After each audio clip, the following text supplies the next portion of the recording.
Well, saints, today Santos, hoje continuaremos nossa comunhão na linha geral da vida. E como mencionamos no início dessa série de mensagens, vida é a única coisa que jamais podemos superenfatizar. Poderíamos falar acerca dela todas as reuniões e não seria um problema. Outras coisas talvez possam ser superenfatizadas, mas a vida jamais pode ser superenfatizada. Por quê? A vida é a questão central na economia de Deus. Sem vida, não há unidade. Sem unidade, não há igreja. Não há corpo de Cristo para ser a sua expressão. E se temos qualquer tipo de problema entre nós, ou problemas, todos são pela mesma razão, que é nos desviarmos do caminho da vida. Se todos nós permanecêssemos nessa linha de vida e focássemos nela, e a enfatizássemos, e a tornássemos a questão central na vida da igreja, não haveria problemas com a unidade e não haveria problemas entre nós individualmente. Então, sejamos trazidos de volta à vida. Hoje, nossa comunhão virá do livro de Colossenses. Queremos enfatizar a questão da vida nesse livro, porque há um versículo-chave no livro de Colossenses, no capítulo 3, versículo 4, que diz: Cristo é nossa vida. De maneira bem direta e explícita, Paulo nos diz: Cristo é nossa vida. Bom, antes de você chegar ao capítulo 3 de Colossenses, preciso dizer que há muitos e muitos outros aspectos maravilhosos de Cristo revelados nesse livro. E é importante que nós os vejamos, porque precisamos saber que tipo de Cristo que é a nossa vida. Quem é esse que é a nossa vida? Ele é maravilhoso. Ele vai muito além da nossa imaginação. Ele é uma pessoa todo inclusiva. E ele é uma pessoa todo extensiva. É esse que é a nossa vida. Então que o Senhor possa estar conosco hoje, à medida que consideramos Cristo no livro de Colossenses. A revelação mais elevada de Cristo em todo o Novo Testamento é encontrada aqui, no livro de Colossenses. Se você quer conhecer a igreja, você precisa ler o livro de Efésios. Efésios é um livro acerca do corpo de Cristo, mas Colossenses é um livro acerca de Cristo como a cabeça do corpo. E como tal, Paulo nos dá muitos e muitos itens, começando com Cristo sendo a nossa porção e terminando com Cristo sendo a nossa vida, tendo em vista o novo homem, para ser o constituinte do novo homem. E no caminho, muitos outros itens que cobriremos de maneira breve hoje. Eu vou apenas passar por alguns dos versículos-chave com vocês, que nos revelam Cristo nesse livro. No capítulo 1, versículo 15, há essa questão. Quem é a imagem do Deus invisível? Esse é o primeiro item que Paulo menciona acerca de Cristo. Antes de ele mencionar a imagem, no versículo 12, ele fala acerca da porção da herança dos santos. Cristo é a porção da herança dada a nós por Deus. Assim como os filhos de Israel, todos receberam uma porção da terra de Canaã, Deus nos deu a vocês e a mim e a todos os seus crentes uma parte no Cristo todo inclusivo, para que ele seja a nossa porção.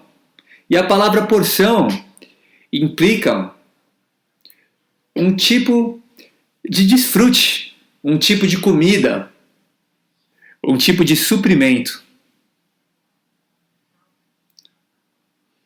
E a partir do capítulo 1, versículo 12, Paulo prossegue para descrever o que é essa porção que Deus nos deu. Que o Senhor possa abrir nossos olhos para vermos um Cristo maior. Claro, há apenas um tamanho para Cristo. Ele é infinito. Mas na nossa experiência, eu diria até mesmo no nosso conhecimento de Cristo, na nossa revelação de Cristo, podemos ter um Cristo menor. E de fato, muitos no povo de Deus, eles têm Cristo, mas não têm o Cristo que é revelado no livro de Colossenses. Precisamos desse Cristo. Então retornemos ao versículo 15. Ele é a imagem do Deus invisível. Sem Cristo, não conhecemos Deus, porque Deus é invisível. Mas ele tem uma imagem visível. Eu não sei como isso funciona, mas ele tem. Ele tem uma imagem visível. Podemos usar como ilustração a questão da eletricidade. A eletricidade por ela mesma é invisível. Será que você já viu a eletricidade? Não, nenhum de nós jamais viu, porque ela é invisível. Mas ela tem uma imagem visível, que é a luz. A luz é a imagem visível daquela eletricidade invisível. A luz expressa a eletricidade, a torna real. Cristo é aquele quem expressa Deus, quem nos mostra que tipo de Deus que Ele é. Isso está incluso na nossa porção da herança, que significa que devemos participar de Cristo como a imagem de Deus. E quanto mais participamos de Cristo como a imagem de Deus, mais nós mesmos nos tornaremos a expressão de Deus, assim como Ele é, nos tornaremos a sua reprodução, nos tornaremos sua duplicação. Quando Deus criou o homem, Ele nos deu a imagem de Deus, mas apenas em forma. Não tínhamos o conteúdo da imagem de Deus. Éramos vasos criados segundo a imagem de Deus. Mas ainda precisamos do conteúdo, que é Cristo, como a imagem do Deus invisível. Cristo como a nossa vida, Cristo como a nossa porção. E então, no mesmo versículo, há outro aspecto de Cristo. Ele é o primogênito de toda a criação. E então, no versículo seguinte, versículo 16, ele é o Criador. Considerem isso. No versículo 15 diz que ele é uma criatura. No versículo 16 diz que ele é o Criador. Então, será que ele é uma criatura ou é o Criador? Ele é ambos. Ele é tão maravilhoso que ele pode ser ambos ao mesmo tempo. Ele é o primogênito de toda a criação e também o Criador. Agora, muitos leitores da Bíblia têm um problema com esse ponto. Porque você não consegue reconciliar essas duas coisas. Não é possível explicar. Eu não conseguiria explicar. Como pode Cristo ser uma criatura se Ele é o Criador? Eu não sei. Ele é maravilhoso. Não precisamos explicar isso. Precisamos desfrutar. Ele é o primeiro, o preeminente entre todas as coisas, dentre todas as coisas criadas. Mas então no versículo 16 diz: porque nele foram criadas todas as coisas, nos céus e sobre a terra, as visíveis e as invisíveis, sejam tronos, sejam domínios, sejam principados, sejam autoridades, tudo foi criado por meio dele e para ele. Que Cristo! Que Cristo! Esse é um Cristo vasto, é um Cristo todo inclusivo, que nós podemos desfrutar como a nossa porção. Então, logo no próximo versículo, Cristo é revelado como o eixo do universo, o centro que une todo o universo. Sem o livro de Colossenses, não conheceríamos esse aspecto de Cristo. Vou ler para vocês. Ele é antes de todas as coisas, e nele todas as coisas se mantêm unidas. Em outras palavras, ele é o centro que une todo o universo. Se você remover Cristo do universo, o universo se desintegrará. Ele une o universo.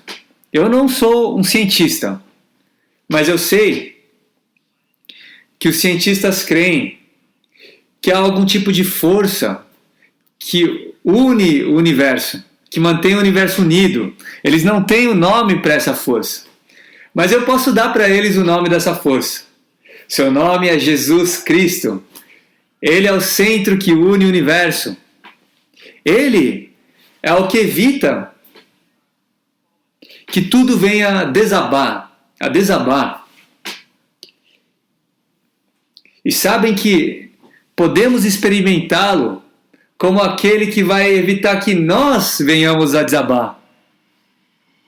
Às vezes até usamos esse tipo de expressão. Eu sinto como se eu estivesse desabando.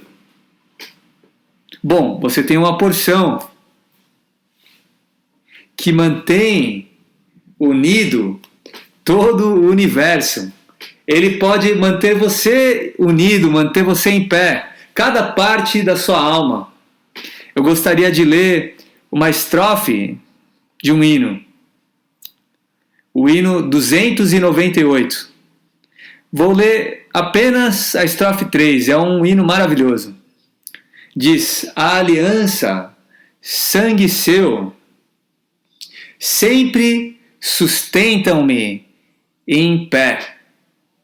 E quando tudo se desfaz, minha esperança, Ele é. Eu amo essa estrofe. Algumas vezes nos sentimos assim, não é mesmo? Nos sentimos como se nossa alma estivesse se desfazendo. Nesses momentos, precisamos experimentar Cristo como o nosso centro, o centro do nosso ser, o eixo, o centro que une. Deixe-me ler outro versículo que fala acerca da mesma coisa. Em Hebreus, capítulo 6.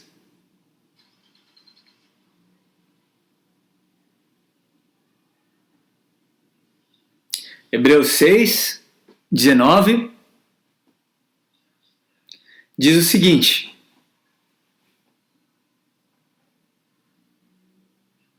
a qual temos como âncora da alma, segura e firme e que penetra além do véu. Há uma âncora e vai manter a sua alma ancorada no Santo dos Santos.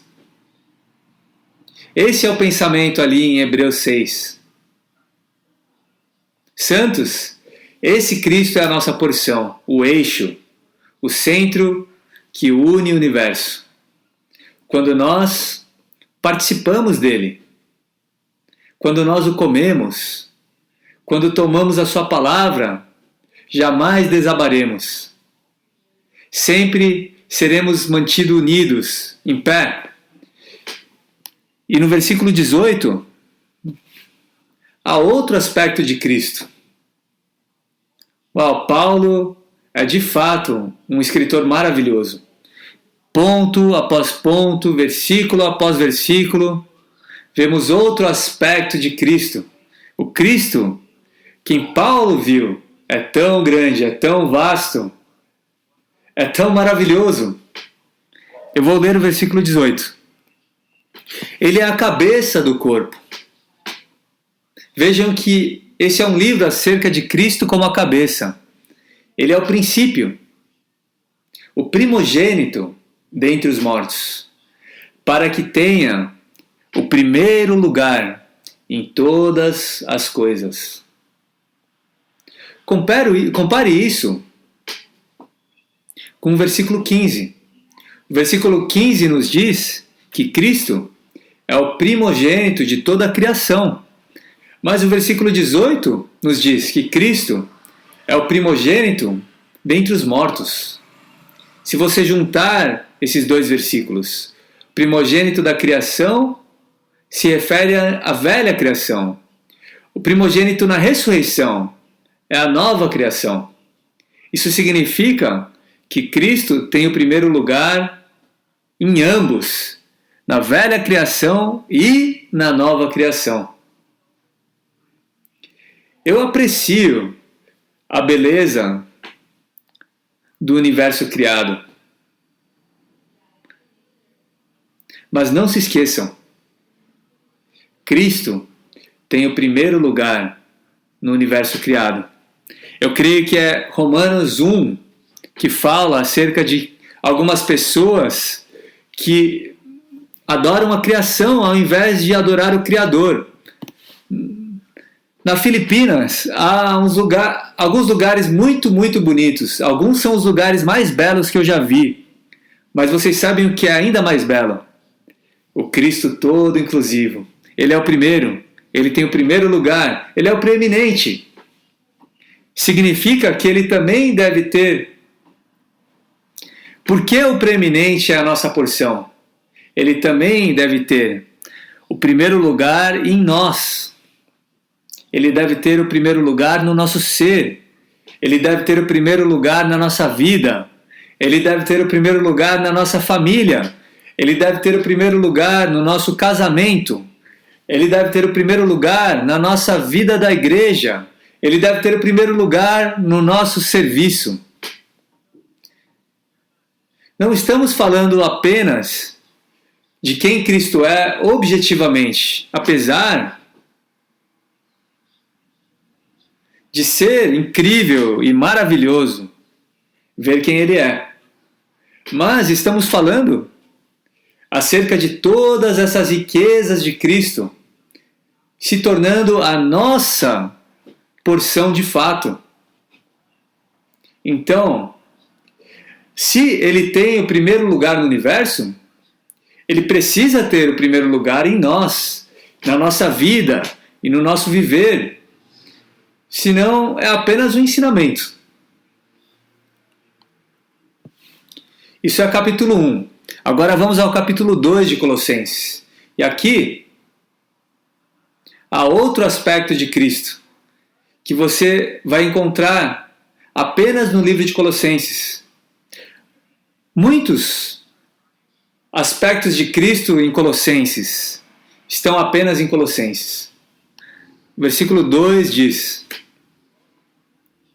vou apenas ler, para que o coração deles seja confortado, sendo eles entrelaçados em amor, para ter toda a riqueza da plena certeza do entendimento, para ter o pleno conhecimento do mistério de Deus, Cristo.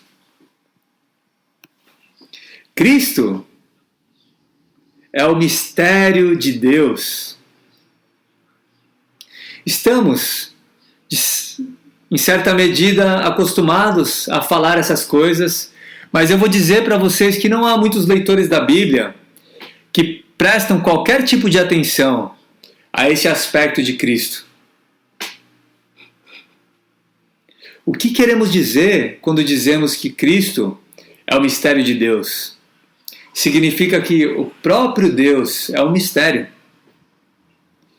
E a única maneira que você pode conhecer esse Deus misterioso é por meio de Cristo. Cristo vem como a palavra de Deus. Ele vem como a explicação, ele vem como a definição, ele vem como a expressão. Ele vem como o mistério de Deus. Conhecendo Cristo, conhecemos Deus. E ouçam, a igreja também é chamada de mistério de Cristo, porque Cristo também é um mistério. Mas hoje, você vê a vida da igreja, e você vê a igreja, você vê o mistério de Cristo, e você conhece Cristo, porque ele tem um mistério, que é a igreja. Ok, vamos prosseguir. Capítulo 2, versículo 16. Eu amo esse item específico. Cristo é, na verdade, a realidade de todas as coisas positivas no universo. Isso não significa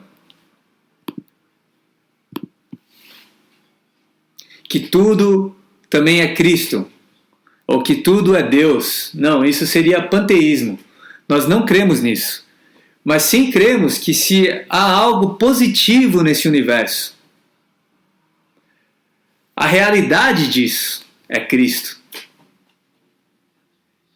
E isso está baseado nesses dois versículos que eu vou ler para vocês no capítulo 2. Portanto, ninguém vos julgue por causa de comida. Sabe, comida é algo positivo. Mas qual é a verdadeira comida nesse universo? É Cristo. Ninguém vos julgue por causa de comida e bebida. Precisamos de comida e bebida. Ambos são coisas positivas. E descobrimos que a verdadeira comida e a verdadeira bebida são Cristo. Ou a respeito de dias de festa, ou lua nova, ou sábados, pois tudo isso é sombra das coisas vindouras, mas o corpo é de Cristo. Isso significa, e se eu parar de frente para uma luz, o meu corpo vai criar uma sombra atrás de mim. Essa sombra são essas coisas: comida, bebida, festa, lua nova, sábado. Mas a realidade de tudo isso é Cristo. Cristo é a única realidade de tudo. Nós temos um hino assim, outro hino excelente. Eu vou ler um pouco. É o hino 496, que fala acerca de Cristo como a realidade de todas as coisas positivas.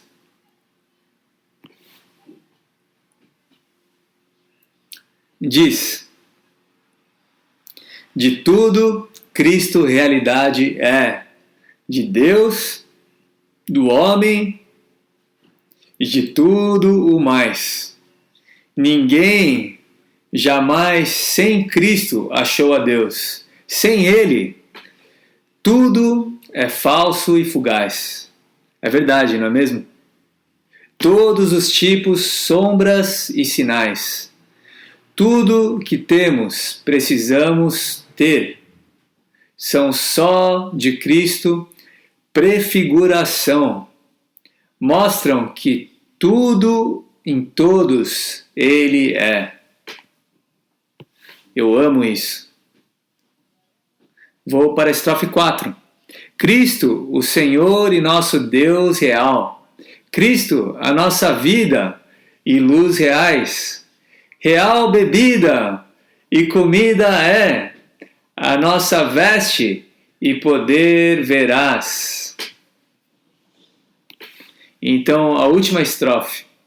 Cristo, realidade é também do tempo, espaço, eras, o que há, realidade única, total, e pela eternidade o será. Esse é um hino no Cristo todo inclusivo e todo extensivo. Ele é até mesmo a realidade do tempo e do espaço. Bom, nesses dois versículos, primeiro, ele é a realidade de comer e beber. Ele é a realidade das nossas necessidades diárias. Comer e beber são algo que precisamos fazer todos os dias.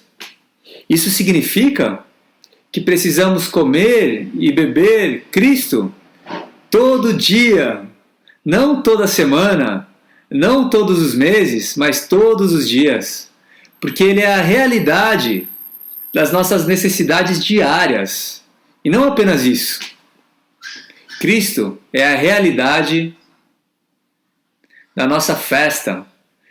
Vocês sabem que as festas são como feriados. É um momento de alegria e de desfrute. Não são todos os dias que são festas, mas às vezes temos uma festa. Cristo é a realidade dessa festa. Cristo é a realidade desse feriado. Então, temos a lua nova. A lua nova é uma vez ao mês. E é o momento em que a lua brilha mais forte. E essa lua nova significa que Cristo é a luz que resplandece nas nossas trevas. E ouçam, Ele nos dá um novo começo. Uma lua nova é um novo começo. Pelo menos todos os meses podemos ter um novo começo com Cristo como a luz resplandecendo sobre nós. E então, Cristo é o nosso sábado real. Ele é o nosso descanso real. Isso é uma vez por semana. Então esse é outro desfrute de Cristo. Ele é o descanso real. Ele é o desfrute semanal real. É o nosso desfrute diário, nosso desfrute semanal, nosso desfrute mensal, nosso desfrute anual. Ele é tudo. Ele é a realidade de todas essas coisas boas e positivas no universo. Essa é a nossa porção, santos. Que Cristo! Que Cristo! À medida que consideramos o Cristo que é revelado no livro de Colossenses, temos que admitir. Não desfrutamos muito dessa porção. Há muito dessa porção ainda esperando para que nós participemos dela e a desfrutemos. Então, no capítulo 2, versículo 9, eu diria outro aspecto fabuloso de Cristo. Pois nele habita corporalmente toda a plenitude da deidade. É um versículo pequeno, mas diz muito. Esse homem, Jesus Cristo, ele não é apenas o Filho de Deus.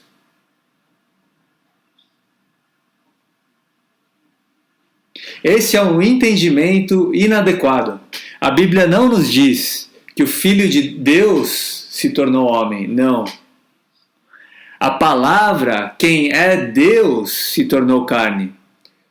Todo Deus triuno foi corporificado em Jesus Cristo. Nós sempre dizemos, quando usamos o termo homem-deus, que somos filhos de Deus e que somos Deus em vida e em natureza, mas não na deidade. Correto? Mas não Jesus Cristo. Jesus Cristo é Deus em vida, em natureza e na deidade. Quem é essa pessoa? Ele é o homem Deus triuno. Ele é o Pai, Filho, Espírito, Homem. Considerem isso. Quando você o tem, você tem o Pai. É o que nos diz 1 João. Se você tem o Filho, você tem o Pai. E se você o tem, você tem o Espírito. Porque esse foi transfigurado em ressurreição para se tornar o Espírito que dá vida. Então, quem é esse Espírito que habita em nós?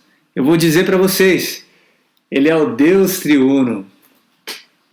É por isso que algumas vezes as pessoas nos perguntam, essa pergunta é intrigante.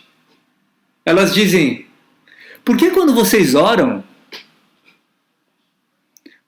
apenas ao Senhor Jesus? O Senhor não nos ensinou em Mateus 6 para orarmos ao Pai? No passado eu não sabia como responder essa pergunta, agora eu sei. Ele é o Pai. Quando nós dizemos, ó Senhor Jesus, estamos invocando a pessoa que é a corporificação do Deus triuno. Talvez algumas vezes, ao invés de dizer, ó Senhor Jesus, talvez digamos, Abba, Pai. Não estamos invocando uma pessoa diferente. É a mesma pessoa. Ele é a corporificação do Deus triuno. Essa é a nossa porção. Nossa porção é o Deus triuno. O Deus triuno agora se tornou o nosso tudo. Que maravilhoso, quão glorioso, quão excelente. Essa é a nossa porção, o Cristo todo inclusivo. Como eu disse agora há pouco, em Colossenses, ele é revelado não apenas como aquele todo inclusivo. Ele também é revelado como aquele que é todo extensivo. Muitas vezes eu me perguntei quando eu ouvi essa expressão, qual é a diferença? Se ele é todo inclusivo, por que precisamos dizer que ele é todo extensivo? Qual é a diferença? Há uma diferença. Eu nunca entendi isso completamente, não tenho certeza se ainda entendo hoje, mas eu vou dizer a vocês o meu entendimento presente. Ele é todo extensivo em pelo menos 3 áreas diferentes. 2 delas estão mencionadas no hino 496, ao qual fizemos referência. O hino 496 nos diz que Cristo é a realidade do tempo e do espaço. Em Efésios 3, temos um versículo que nos fala acerca da altura, da profundidade, da largura, do comprimento, das dimensões do Cristo todo extensivo. Cristo é mais extensivo que o tempo, porque ele é eterno. O tempo tem um limite, Cristo não tem limites. ele se estende para além do tempo. Cristo é mais extensivo que o espaço, porque o espaço, não importa quão grande seja, é limitado. Os cientistas nos falam, os astrofísicos nos dizem que o universo está se expandindo. Eu vou dizer para vocês, ele pode se expandir por mais outros milhões de anos e nunca será tão grande quanto Cristo. Por quê? Porque Cristo é infinito, ele não tem medidas. No passado, eu pensava que toda a extensividade de Cristo era isso, mas agora eu entendo que há uma terceira questão. Cristo é todo extensivo em cada uma das suas virtudes e dos seus atributos. Nós temos certas virtudes por nascimento, mas nossas virtudes não são extensivas. Elas têm um limite real. Nosso amor tem um grande limite. Nossa paciência tem um grande limite. Nossa longanimidade tem um grande limite. E essas são as virtudes que nós precisamos para a vida da igreja, segundo Efésios 4, versículos 1 e 2. Precisamos experimentar Cristo em sua extensividade, para que possamos ter as virtudes que nos permitirão viver a vida da igreja em unidade e sem que haja problemas entre nós. Não podemos fazer isso em nós mesmos. Precisamos do Cristo extensivo. Então, o que é a paciência? Paciência é Cristo. O que é amor?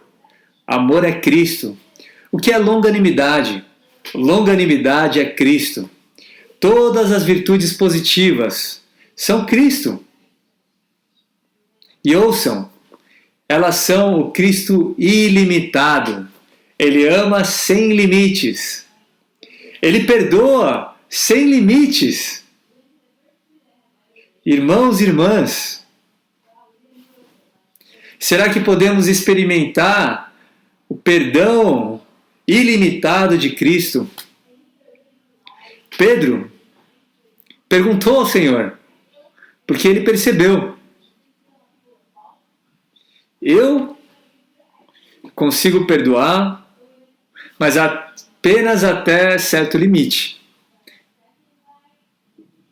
Então ele perguntou ao Senhor: será que 7 vezes é suficiente eu perdoar o meu irmão? 7 vezes? Será que é suficiente? Então o Senhor disse: não. Tente 70 vezes 7. Bom, não entenda isso literalmente, diga, ok, então eu preciso perdoar o meu irmão apenas 490 vezes. Então a gente começa a fazer uma anotação e dizemos, bom, esse foi o número 410. Estamos chegando perto do limite. Opa, me ofendeu mais uma vez, 411. Mais uma vez me ofendeu, 412. Não faça isso. Experimente o perdão ilimitado de Cristo. Eu não me lembro o número desse hino, mas estava cantando essa manhã, que diz: seu amor não tem limites, sua graça não tem medidas, seu poder não tem fronteiras conhecidas pelo homem, porque resultando das riquezas infinitas em Jesus, Ele nos dá e nos dá e nos dá repetidas vezes. São infinitas, essas riquezas são infinitas. É assim que você sabe se você está ou não experimentando Cristo. Se você alcança um limite, significa que não é Cristo, é você. Se você disser, alcancei meu limite com essa pessoa, isso significa que você está vivendo em você mesmo. Você não está desfrutando Cristo como a sua porção. Porque Cristo não alcança nenhum limite. Não há limites nele, para ele. E isso é o que significa quando dizemos que precisamos experimentar esse Cristo como a nossa porção. Bom, chegamos ao versículo 3, ou melhor, capítulo 3, o versículo que eu mencionei no início, capítulo 3, versículo 4. Mas eu vou começar com o versículo 3. Porque morrestes, e a vossa vida está oculta juntamente com Cristo em Deus. Quando Cristo, que é a nossa vida, for manifestado, então vós também sereis manifestados com Ele em glória. Cristo, que é a nossa vida. Todos os pontos que mencionamos nessa mensagem, eu vou resumir rapidamente. A imagem do Deus invisível, o primogênito de toda a criação, o Criador, o centro que une o universo, o preeminente, o mistério de Deus, a realidade de todas as coisas positivas no universo, a corporificação da plenitude de Deus. Cada um desses itens estão inclusos em Cristo, quem é nossa porção e nossa vida. Então ele é a nossa porção para que possamos participar dele diariamente. E ele é a nossa vida para que possamos vivê-lo diariamente. E para que possamos viver a vida da igreja, temos que viver Cristo. Não podemos viver o velho homem. Seja o velho homem bom ou mau, não podemos viver esse homem. Não na vida da igreja. À medida que entramos no livro de Colossenses, percebemos que a ética e a moralidade e a religião e a cultura, todos são substitutos de Cristo. A maioria das pessoas, infelizmente, até mesmo a maioria dos crentes, não vivem Cristo.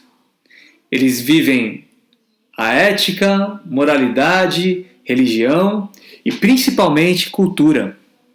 Cultura é uma palavra toda inclusiva. Ela inclui todas essas coisas. Eles vivem cultura ao invés de viver Cristo.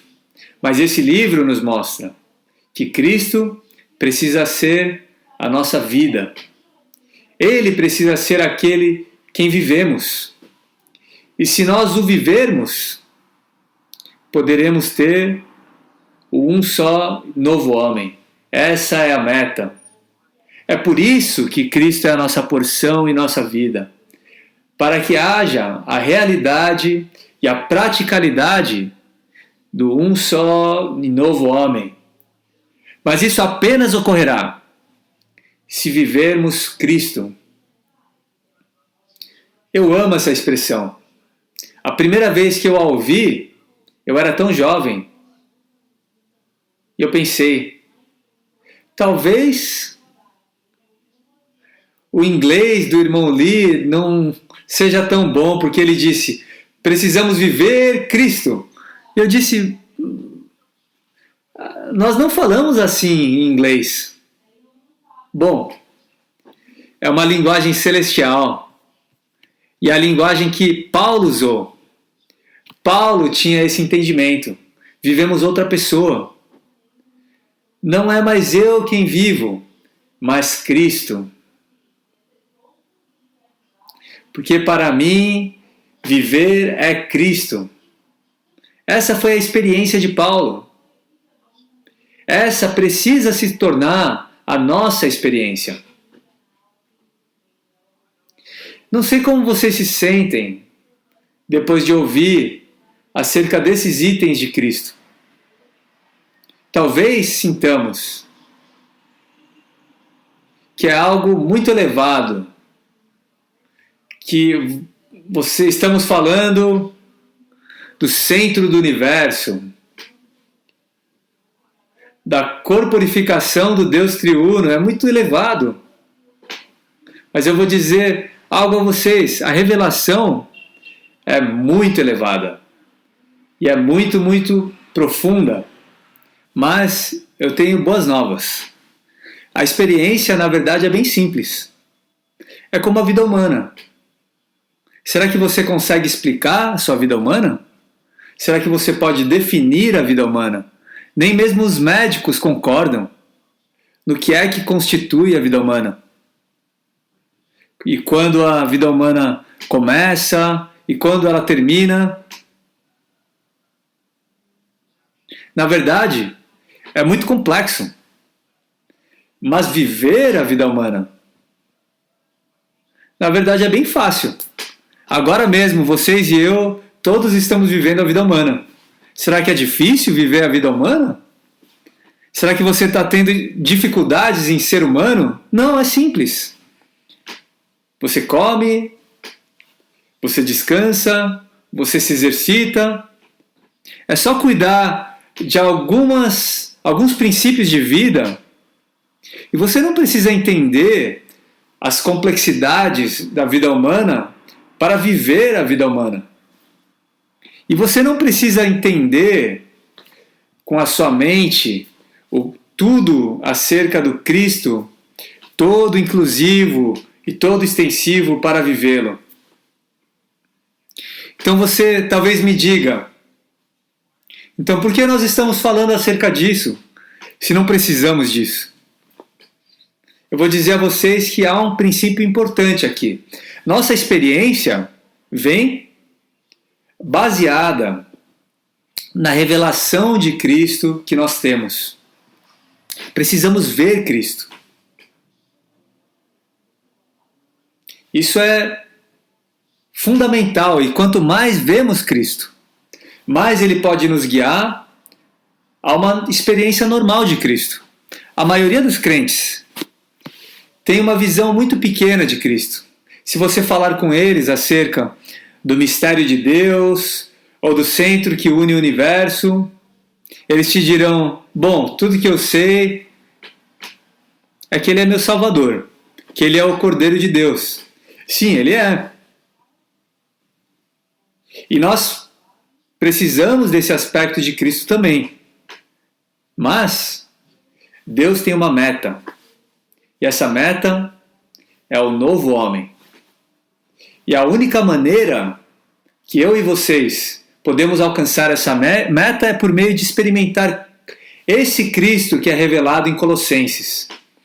E essa experiência de Cristo começa com uma visão de Cristo, uma revelação de Cristo. Mas, quando alcançamos bem ao final do livro de Colossenses, a aplicação de Paulo, a exortação de Paulo quanto ao nosso viver, na verdade é bem simples. De fato, são apenas 3 coisas, e coisas que todos nós já conhecemos. Mas a verdade é que as coisas mais importantes, realmente importantes, são de fato as coisas que nós já conhecemos. E essas 3 coisas que Paulo menciona ao final de Colossenses, a primeira delas, ele diz, e seja a paz de Cristo o árbitro em vossos corações. Quero ler para vocês todo o versículo.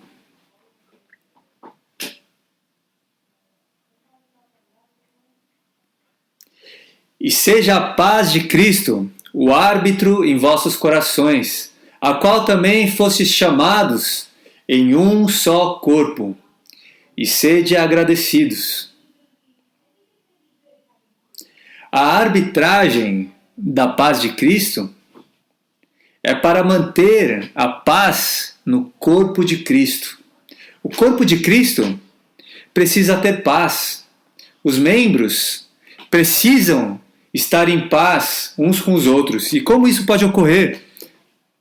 Bom, cada um de nós individualmente precisamos experimentar esse Cristo todo inclusivo como nossa porção e a nossa vida. Então, o que um árbitro faz? Ele é como um juiz para resolver um problema. E precisamos experimentar Cristo nessa questão. E eu posso testificar que eu tenho experimentado Cristo como a paz que arbitra muitas e muitas vezes. Algumas vezes eu fui ao Senhor e reclamei acerca de determinada pessoa, e então eu preparei a minha causa. Eu fui como um advogado e disse: Senhor, olha o que essa pessoa fez. Ele fez isso, aquilo, e isso causou esse tipo de dano, aquele tipo de dano. Como você permitiria tal pessoa até mesmo estar na sua restauração? Então, quando eu terminava o meu caso, o árbitro dizia: essa pessoa que você está julgando é muito melhor do que você. Você é o problema na restauração, não ele. Então, perdi a minha causa. Mas é isso que é maravilhoso, é que quando você perde a sua causa para a paz que arbitra, você se sente em paz. Você se sente bem. Creio que se você perdesse a sua causa em um tribunal, você não ficaria feliz. Mas se você perde a sua causa para a paz que arbitra, você vai ficar feliz, porque você estará em paz com todos os santos e com todas as igrejas. Então essa é a primeira coisa que Paulo nos diz. Você quer conhecer esse Cristo? Esse que é todo inclusivo? Será que você quer conhecê-lo como a sua porção e a sua vida? A primeira coisa, esteja em paz com todos os irmãos. E vá ao Senhor, se você tem um problema, e permita que Ele arbitre. Permita que Ele resolva o problema. Ok. O segundo ponto está no próximo versículo. Habite ricamente em vós a palavra de Cristo. Como eu disse, não são pontos novos, todos nós sabemos disso. Mas irmãos e irmãs, será que a palavra de Cristo está habitando em nós?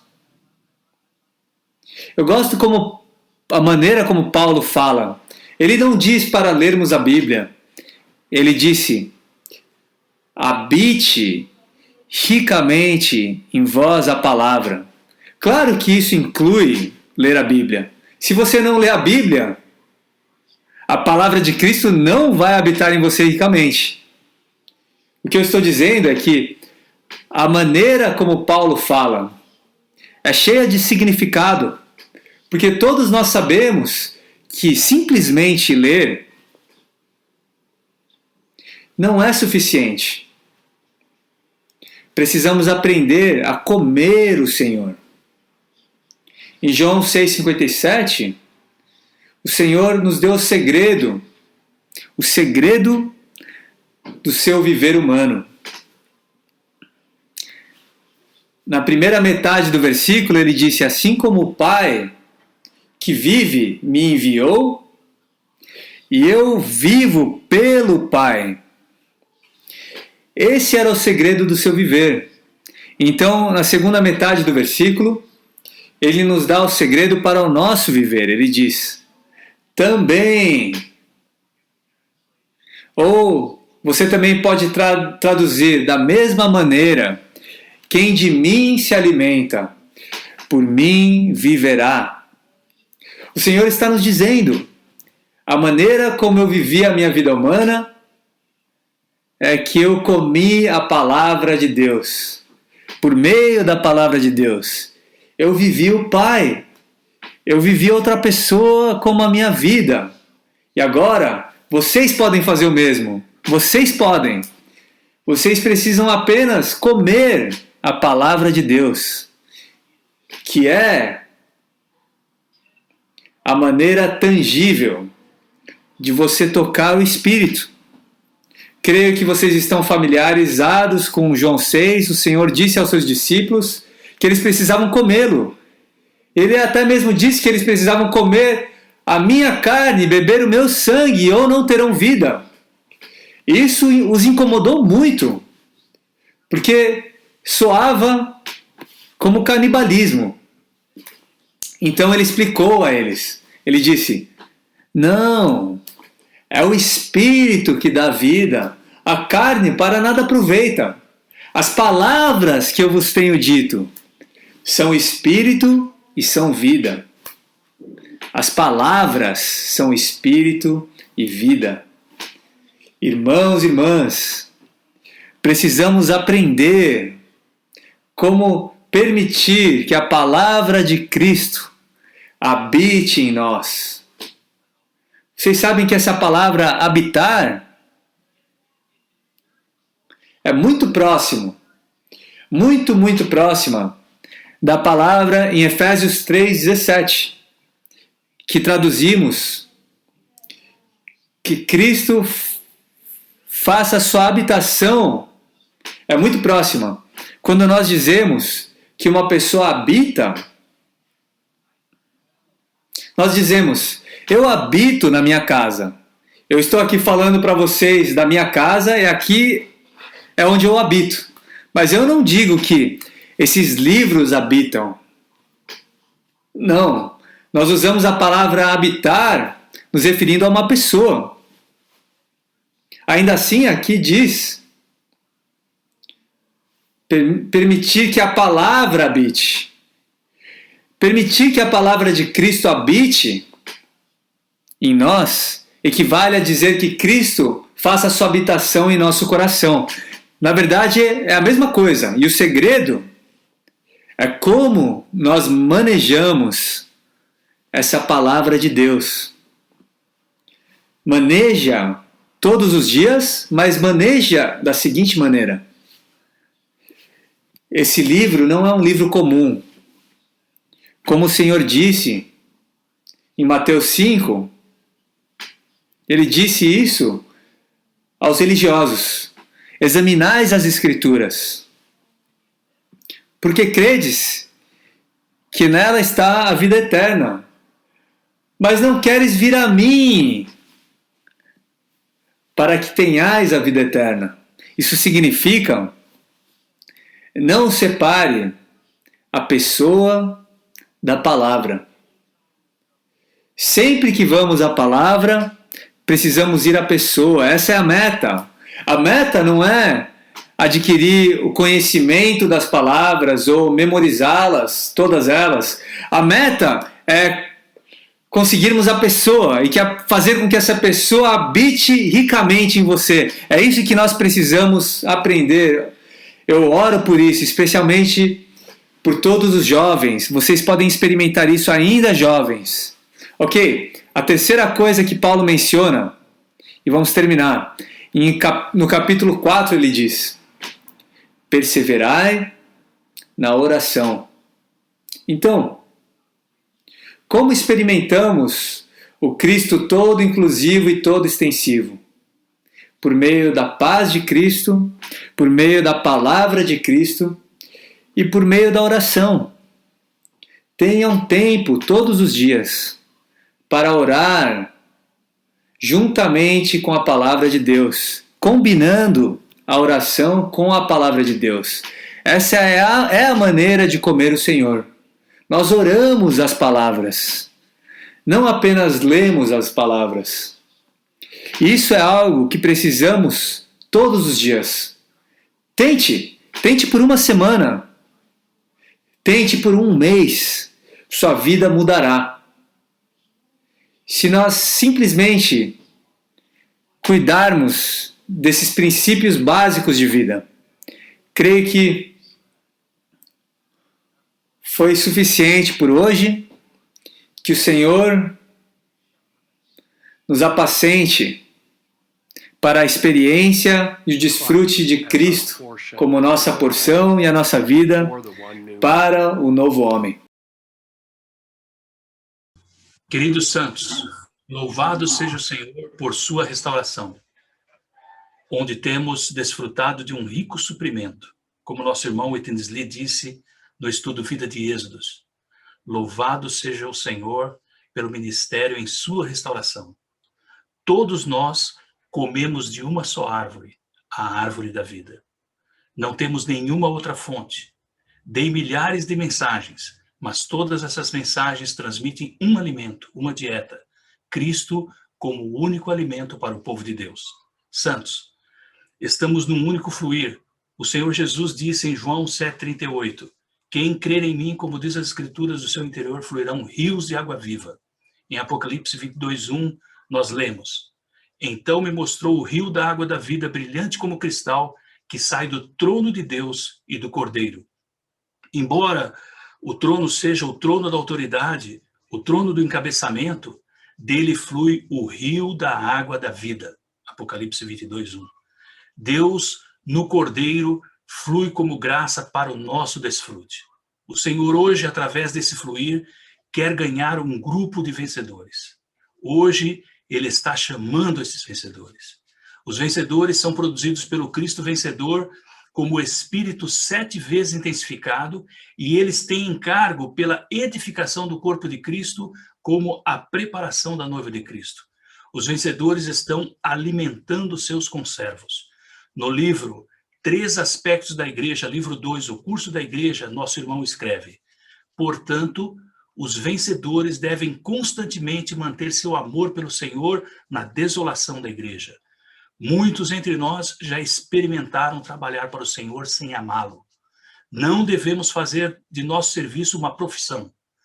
Tornamos nosso serviço uma profissão quando perdemos nosso primeiro amor para com o Senhor. Uma babá alimenta crianças no curso de sua profissão, mas uma mãe alimenta seus filhos por amor em vez de dever profissional.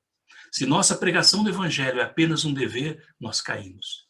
Não deve ser uma questão de dever, mas de amor. Amados irmãos, entramos numa nova década. Para termos um novo início, o Senhor tem muitas oportunidades para todos nós. Não vamos desperdiçá-las. Queremos apresentar hoje uma dessas oportunidades para todos os santos na restauração do Senhor.